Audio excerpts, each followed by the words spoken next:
एक देश एक निवडणूक विधेयकाला कॅबिनेटची मंजुरी। पुढील आठवड्यामध्ये विधेयक संसदेमध्ये सादर होण्याची शक्यता।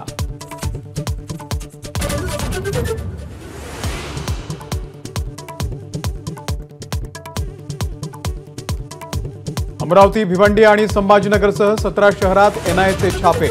अमरावतीच्या छायानगर आणि भिवंडीच्या कोणीखाड पारमधून दोघे जण ताब्यात। दोन्ही तरुण पाकिस्तानच्या संपर्कात असल्याची माहिती।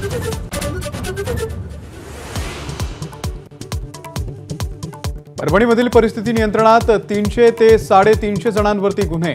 आंबेडकरी वस्त्यांमधील कोम्बिंग ऑपरेशन तातडीने थांबवा, प्रकाश आंबेडकरांची मागणी।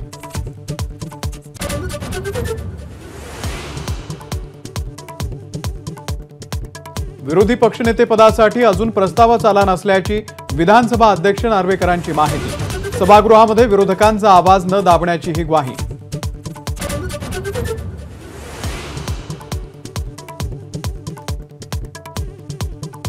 मुख्यमंत्री देवेंद्र फडणवीस यांनी दिल्लीत घेतली पंतप्रधान नरेंद्र मोदींची भेट। मुख्यमंत्री शपथविधीनंतर पहिलीच भेट। पंतप्रधानांना दिली अश्वारूढ शिवरायांची प्रतिमा।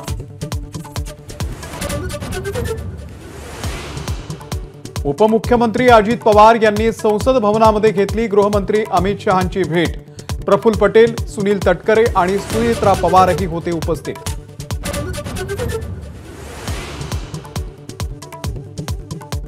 राजकारणामध्ये टीका टिप्पणीच नाही तर त्या पलीकडचेही संबंध असतात। शरद पवारांच्या भेटीनंतर अजित पवारांची प्रतिक्रिया।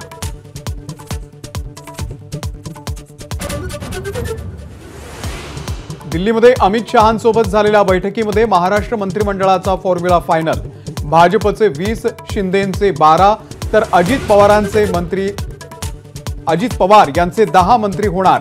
नड्डांसोबत भाजपच्या मंत्र्यांच्या यादीवरती फडणवीसांची चर्चा। मंत्रिमंडळ विस्ताराबाबत महायुतीच्या तिन्ही नेत्यांची आज बैठक होण्याची शक्यता। कुणाला मंत्रिपदाची लॉटरी लागणार यावर शिक्कामोर्तब होण्याची शक्यता।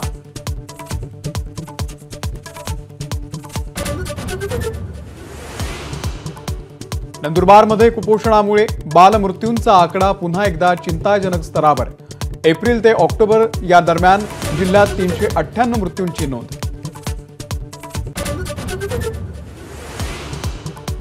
टिपू सुलतानची जयंती साजरी करण्यावर बंदी घातली आहे का, हे महाराष्ट्र सरकारने स्पष्ट करावं। हायकोर्टाच्या राज्य सरकारला सूचना। पुढील वर्षातल्या 24 सरकारी सुट्ट्यांची यादी ही जाहीर। 2025 पासून भाऊबीजेलाही मिळणार सरकारी सुट्टी।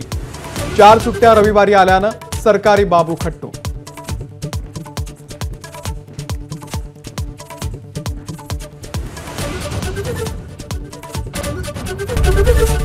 एबीपी माझा, उघडा डोळे बघा नीट।